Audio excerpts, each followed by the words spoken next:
Hello guys, so in the last video we discussed about the function overloading and overwriting. Here is another example of doing runtime polymorphism, that is using virtual functions. So virtual function के लिए हम क्या करते हैं, हम एक base class बनाते हैं से A और इसके अंदर एक शो फंक्शन है और इसको हमने वर्चुअली डिक्लेयर किया है by using the keyword virtual.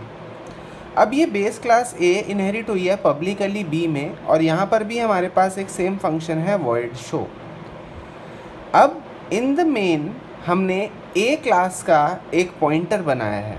So this small a is known as class pointer and ये बेस क्लास पॉइंटर हेल्प करेगा रन टाइम पॉलीमॉर्फिज्म अचीव करने में।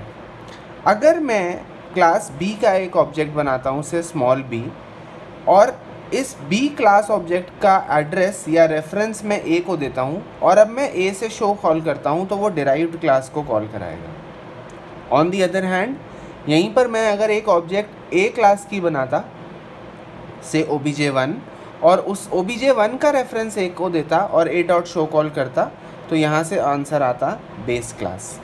सो at run time I can decide using the pointer that whose reference or which object reference being passed to this pointer and उसके through मैं अपना काम करवा सकता हूँ using virtual function. So let's code this example to understand in a better manner. So let's see the example of virtual functions. तो यहाँ पर हमने एक क्लास लिया है class shape which will be acting as the base class और इस base class में हमने एक वर्चुअल फंक्शन बनाया है ड्रॉ नाम से। This base class has been inherited publicly to rectangle and publicly to the circle class और इन दोनों क्लासेस में भी इनका मेंबर फंक्शन है ड्रॉ और ड्रॉ नाम से। अब वर्चुअल फंक्शन हमें कैसे हेल्प करते हैं, हम यहाँ पर मेन में एक बेस क्लास का पॉइंटर बनाते हैं और सेम टाइम पे हम बेस क्लास की एक ऑब्जेक्ट भी बनाते हैं और डिराइव्ड क्लासेस की ऑब्जेक्ट भी बनाते हैं। सो डिपेंडिंग अपॉन इस पॉइंटर को हम किस क्लास की रेफरेंस देंगे that particular draw function will be executed and this is what run time polymorphism is achieved using virtual function.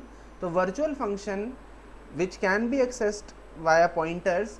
सो यहाँ पर हमारे पास एक काफ़ी सही एग्जाम्पल है इस चीज़ को समझने का कि जब हमने इस एस पॉइंटर को शेप क्लास की रेफरेंस दी तो ये ड्रॉ जो है ये मेन जो बेस क्लास है इसके डेफिनेशन को रन करेगा। फिर जब हमने रेक्टेंगल क्लास को दी तो वो इस ड्राइंग रेक्टेंगल डेफिनेशन प्रिंट करेगा और जब सर्कल दी तो ड्राइंग सर्कल करेगा। So let's see the execution of this program first and then try to understand the functionality.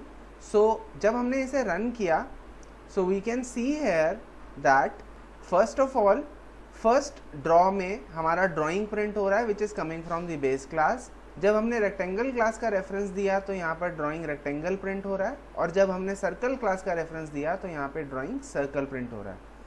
So this is the way that virtual function attains run time polymorphism और depending upon the reference pass to the base class pointer हम particular किसी भी member function की definition को execute करा सकते हैं, चाहे वो बेस क्लास की हो या फिर वो डिराइव्ड क्लासेस की हो। Hope you have understood the example well. Please subscribe to the channel and hit the bell icon for regular updates. Thank you.